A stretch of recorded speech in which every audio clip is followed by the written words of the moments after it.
नमस्कार, कशिश न्यूज देख रहे हैं आप। आपके साथ मैं हूं वैद्य रितिका गौतम। आज का ये सेगमेंट बेहद ही महत्वपूर्ण है, बेहद जरूरी है, क्योंकि आज का जो दौर है हम देख रहे हैं, कार्यशैली बदल रही है, हमारी जीवन शैली बदल रही है।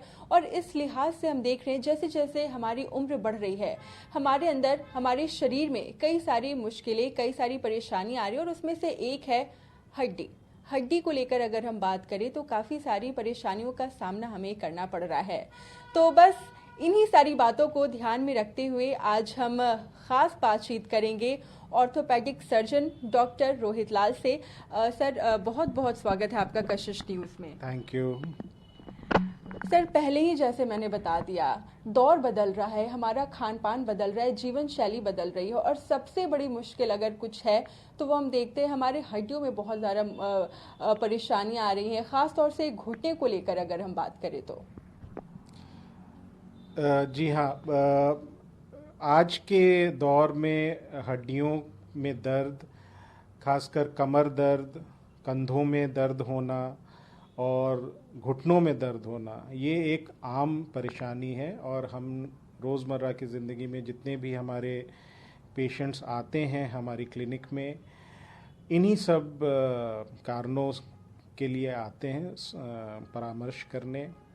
तो इन सब को आसानी से प्रिवेंट किया जा सकता है। सबसे पहले तो हम लोग देखते हैं कि इन सब चीज़ों का कारण जो है वो हमारे अंदर विटामिन डी की कमी, कैल्शियम की कमी, जिसके कारण हमारे बोन्स, हमारा जो बोन का ढांचा है, जो स्केलेटन सिस्टम है, वो कमज़ोर होता जाता है। और ख़ासकर 50 साल की उम्र के बाद वो हर साल हम लोग 10% से 15% स्ट्रेंथ ऑफ स्केलेटल सिस्टम, ढांचे का जो स्ट्रेंथ है वो कमज़ोर होता जाता है। तो ये बहुत ज़रूरी है कि स्केलेटल सिस्टम, हमारे हड्डियों के ढांचे का स्ट्रेंथ बरकरार रहे, क्योंकि आपकी जो एक्सरसाइज करने की क्षमता है, वॉकिंग डिस्टेंस जो है आप और रोज़मर्रा का काम करने की जो कैपेसिटी है, वो बहुत ज़्यादा डिपेंड करती है हमारे बोन्स के स्ट्रेंथ, बोन्स, जॉइंट्स और स्केलेटल सिस्टम के स्ट्रेंथ पे। तो कुछ चीज़ों का ध्यान रखना है। खान पान में कैल्शियम एक महत्वपूर्ण एलिमेंट है, मैक्रो एलिमेंट है, जो कि हमें चाहिए। और नेचुरल कैल्शियम जो है वो कुछ ही सोर्स हैं, उसमें से मेजर सोर्स जो है वो मिल्क है। जो मिल्क या मिल्क प्रोडक्ट्स कहें, मान लीजिए मिल्क नहीं भी ले पाते हैं, कई पेशेंट्स कहते हैं कि मिल्क नहीं पचता है उनको, तो ऐसे पेशेंट्स में दही भी हम लोग दे सकते हैं या पनीर भी दे सकते हैं। अमंग द फ्रूट्स में ड्राई फ्रूट्स है, those are also good source of calcium. Egg is a good source of calcium and vitamin D. Avocado हुआ, कुछ फ्रूट्स हैं जैसे शरीफा हो गया, ये सब फ्रूट्स भी काफ़ी रिच सोर्स हैं। आजकल रागी हम लोग बहुत रिकमेंड करते हैं, इंस्टेड ऑफ वीट हम लोग रागी रिकमेंड करते हैं। रागी से बना आटा भी एक बहुत अच्छा सोर्स है कैल्शियम का। इनफैक्ट ये नेशनल न्यूट्रिशन प्रोग्राम में सरकार भी अभी रागी को बहुत प्रमोट कर रही है because ragi is a good source of calcium.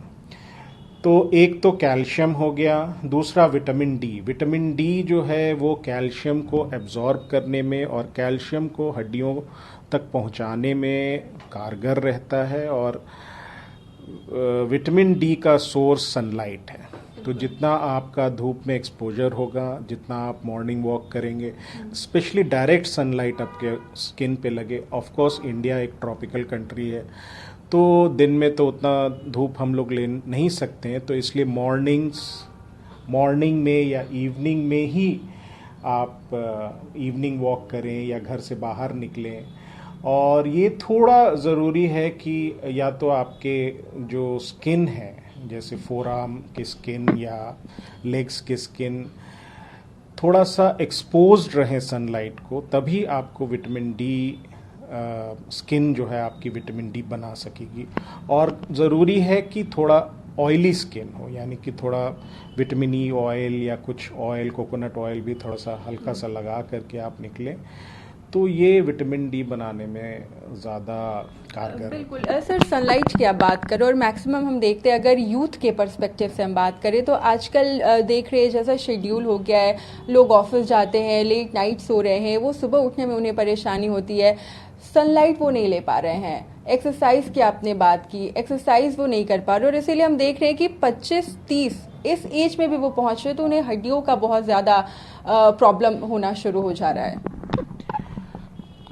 जी, बहुत अच्छा क्वेश्चन आपने पूछा। आज के डेट में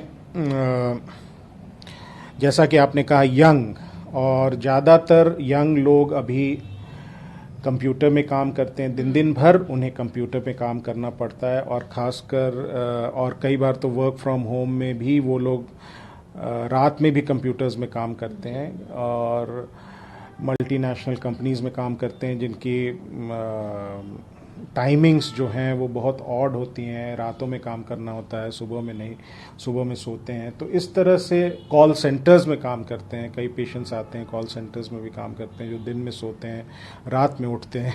तो ये सब जो लाइफस्टाइल मॉडिफिकेशन है, इन लाइफस्टाइल के लिए हमारी शरीर बनी नहीं है। सबसे पहली बात, हमारी शरीर बनी है कि आप दिन में काम करें, दिन में बाहर काम करें। वी आर, देखा जाए प्री हिस्टोरिक और एजेस से, तो दिन में आप बाहर निकलते हैं, हंटिंग या एग्रीकल्चर करते हैं, and then you come back, और रात में सोते हैं। तो हमारी जीवन शैली बहुत चेंज हो चुकी है। पॉस्चरल, जैसे शरीर जो है वो एक पॉस्चर में बैठने के लिए भी नहीं बना है। शरीर को चाहिए एक्सरसाइज, आप थोड़ा घूमें, टहलें, दौड़ें, फिजिकल एक्टिविटी चाहिए शरीर को। इसका एक बहुत बड़ा रीज़न हम कह सकते हैं कि मोबाइल फ़ोन भी है, क्योंकि लोग खुद को घरों में भी बंद करके रख चुके हैं, और वो जैसे कि हम बहुत बार देखते हैं कि आप लोगों की तरफ से बताया जाता है कि जो पॉस्चर होता है बैठने के लिए, हमें उस पर ख़ास तौर से ध्यान देना चाहिए, तो उसको भी सुधारने की ज़रूरत है। जी बिल्कुल।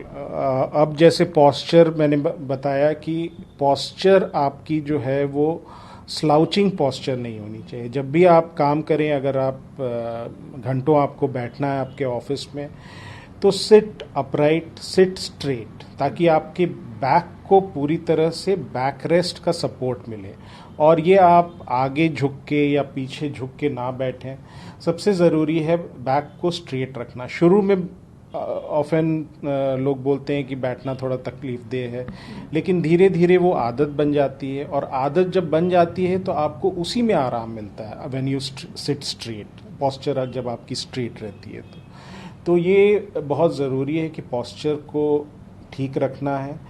नियमित रूप से एक्सरसाइज करना है, at least half an hour to 40 minutes. आप जो भी करें, वॉकिंग करें या जिमिंग करें या ट्रेडमिल पे चलें, but at least 40 minutes of exercise आपके डे शेड्यूल में ज़रूर रहना चाहिए।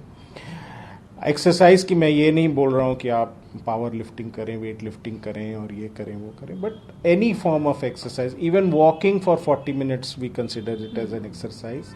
भले आप अगर वेट रिडक्शन और ये सब सोच रहे हैं तो वो सब शायद नहीं होगा, लेकिन आपका फिटनेस लेवल बढ़ेगा, आपके हार्ट का फिटनेस लेवल बढ़ेगा, आपके लंग्स का फिटनेस लेवल बढ़ेगा, आप बीमारियों से दूर रहेंगे। आपके इंट्रा एब्डोमिनल फैट, जो कि सबसे ज़्यादा, भले आपका वेट कम नहीं हो, पेट कम नहीं हो, लेकिन पेट के अंदर की जो चर्बी है वो कम हो जाती है, और पेट के अंदर की चर्बी, जो इंटेस्टीन्स के अराउंड की जो चर्बी है, वो उसके कारण ही सारी बीमारियां होती हैं। वो बीमारी का एक जड़ होता है। तो रेगुलर नियमित एक्सरसाइज से कम आपकी फिटनेस लेवल अच्छी बनी रहेगी। बिल्कुल। बहुत सारी महिलाएं भी देखिए वो देख रही हैं, और उनके तरफ से भी कई सारे सवाल रहते हैं। 70-80 के बाद हम देखते हैं कि घुटनों में जो दिक्कतें आती है वो तो चलिए कॉमन बात है, लेकिन अभी हम क्या देख रहे हैं ना कि 45 के बाद से ही घुटने में प्रॉब्लम होनी शुरू हो जा रही है, और जिस तरीके से मैंने बताया कि कमर में दर्द, वो सारी चीज़ें अभी बहुत ही आम हो गई हैं। तो स्पेशली महिलाओं को ध्यान में रखते हुए, और ये जो ख़ास तौर से घुटने में दर्द का प्रॉब्लम शुरू हुआ है, उसमें क्या कुछ सावधानियां बरतनी चाहिए, कैसे प्रिकॉशंस लेने चाहिए? जी, घुटनों का प्रॉब्लम बढ़ा है आज के डेट में, बिकॉज़ घुटनों का और ख़ासकर महिलाओं में घुटनों की डिफ़ॉर्मिटी और घुटनों का पेन बहुत ज़्यादा देखने में मिलता है। देखिए, सबसे बड़ा कारण जो है वो है महिलाएं specially after an age they don't want to exercise and मतलब नियमित एक्सरसाइज नहीं हो पाती है उनकी।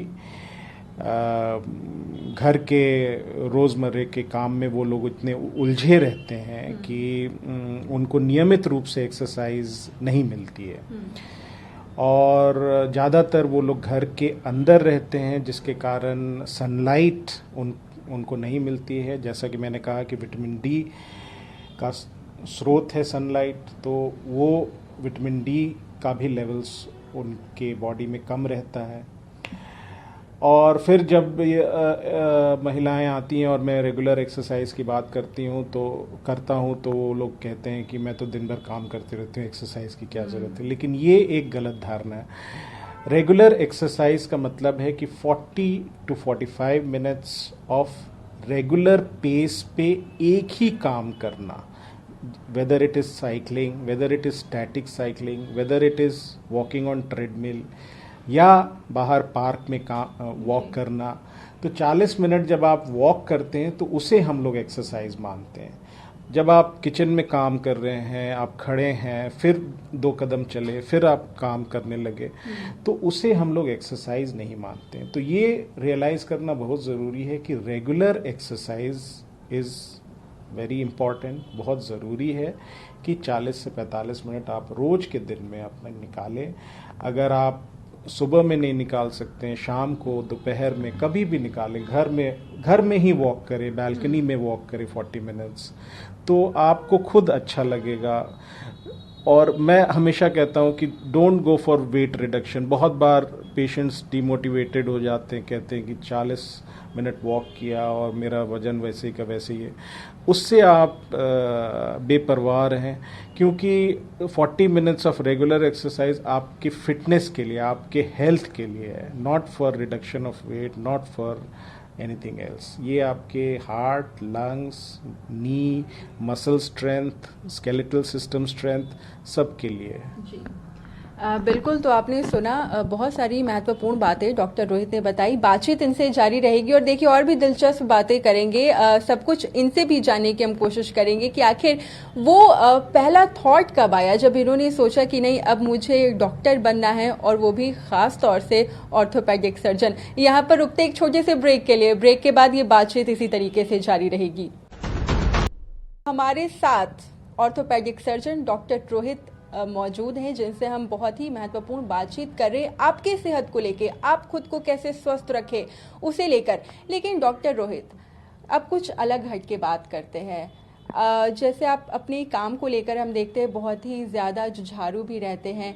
रांची में आप कब से हैं, आपकी पढ़ाई कहाँ से शुरू हुई, और सबसे महत्वपूर्ण बात, पहली बार आपने कब सोचा कि नहीं अब मैं सर्जन बनूंगा? जी, मेरी पढ़ाई सेंट ज़ेवियर स्कूल से मैंने 10th किया, और उसके बाद 12वीं मैंने की शामली स्कूल, जो पहले डीएवी शामली था, मेकॉन कॉलोनी में। और उसके बाद सीबीएसई प्री मेडिकल एक एग्ज़ाम होता था, उसके थ्रू मेरी एमबीबीएस में दाखिला हुई गवर्नमेंट मेडिकल कॉलेज नागपुर में।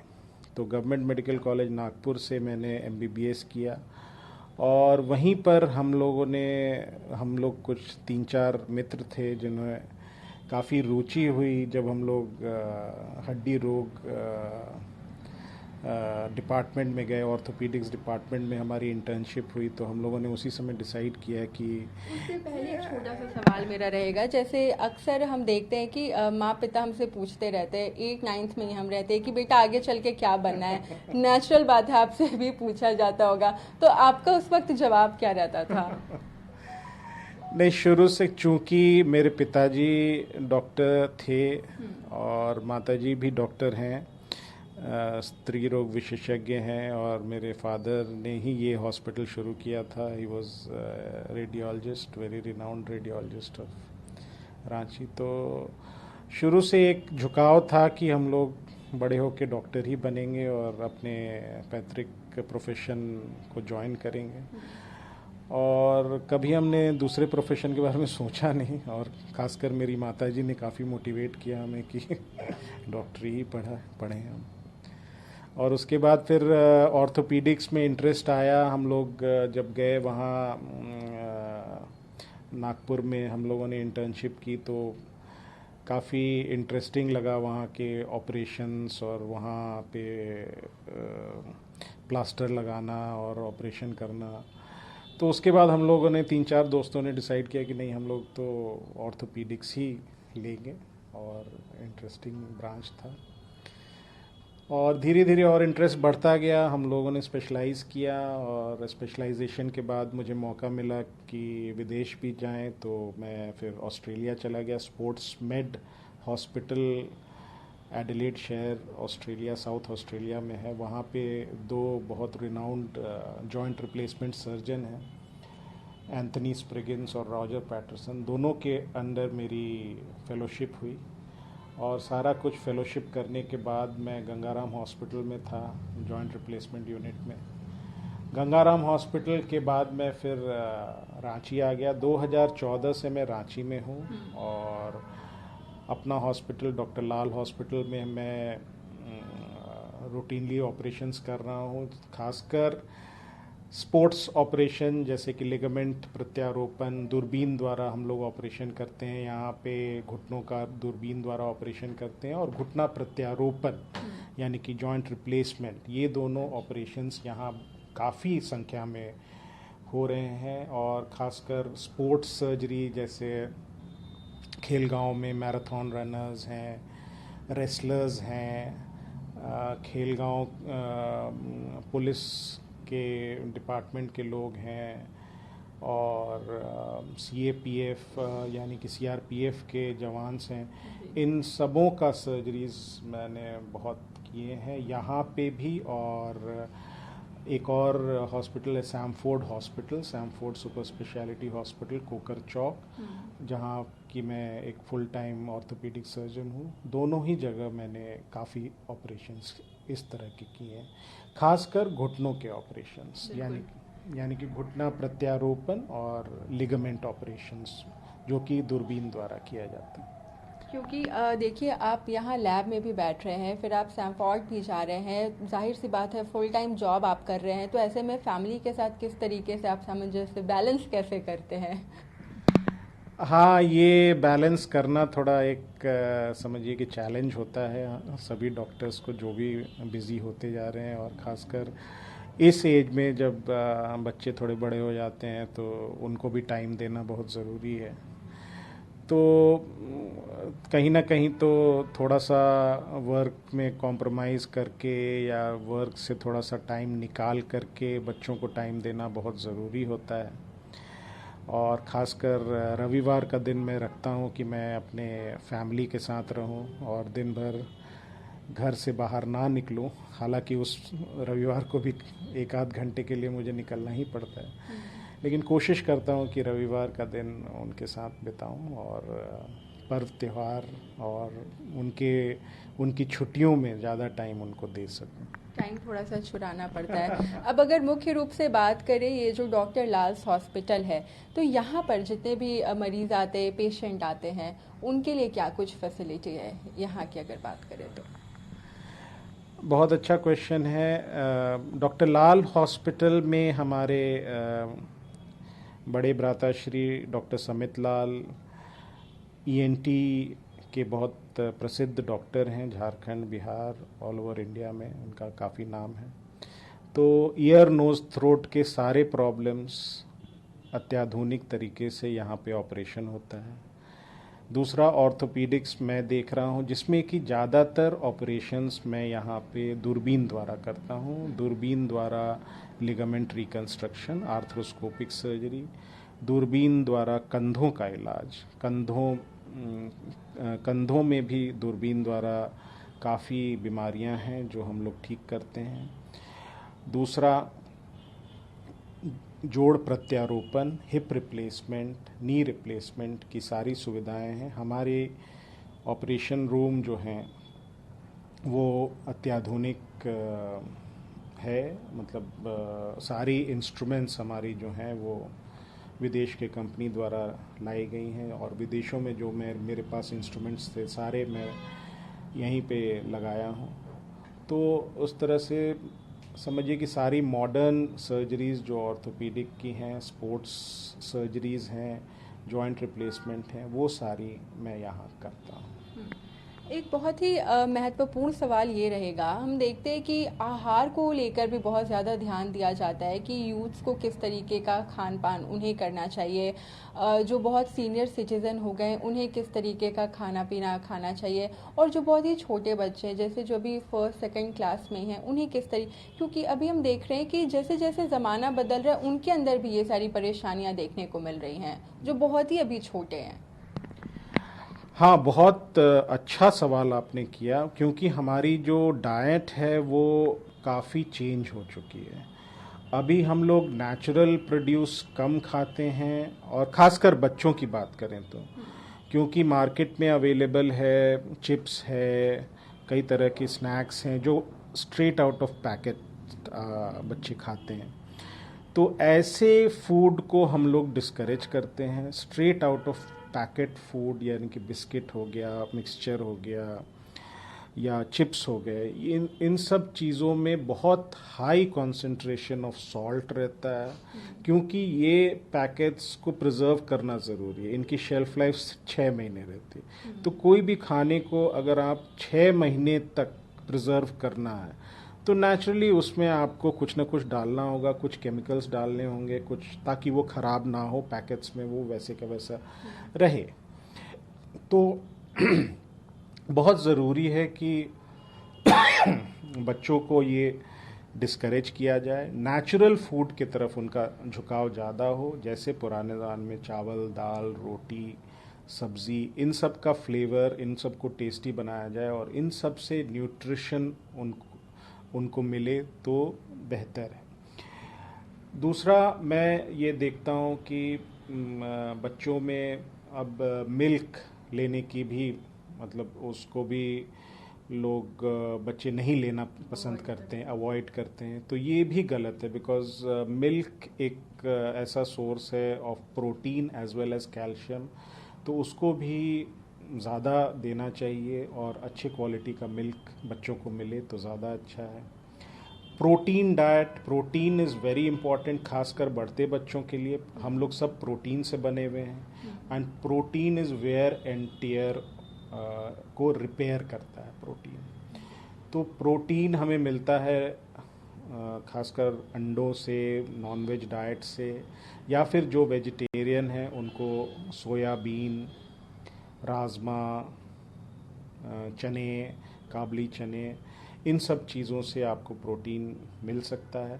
तो ये सारी चीज़ें, प्रोटीन खाना बहुत ज़रूरी है, क्योंकि बच्चे खेलते हैं, वेयर एंड टेयर होता है, घुटने का कार्टिलेज फटता है, मसल टेयर होता है, और उन बच्चों में प्रोटीन और या फिर न्यूट्रिशन की उतनी समझ नहीं है, तो प्रोटीन डेफिशिएंट डाइट जब उन्हें मिलता है, खासकर गाँव में वगैरह में, तो वो टिश्यूज़ रिपेयर नहीं हो पाते हैं।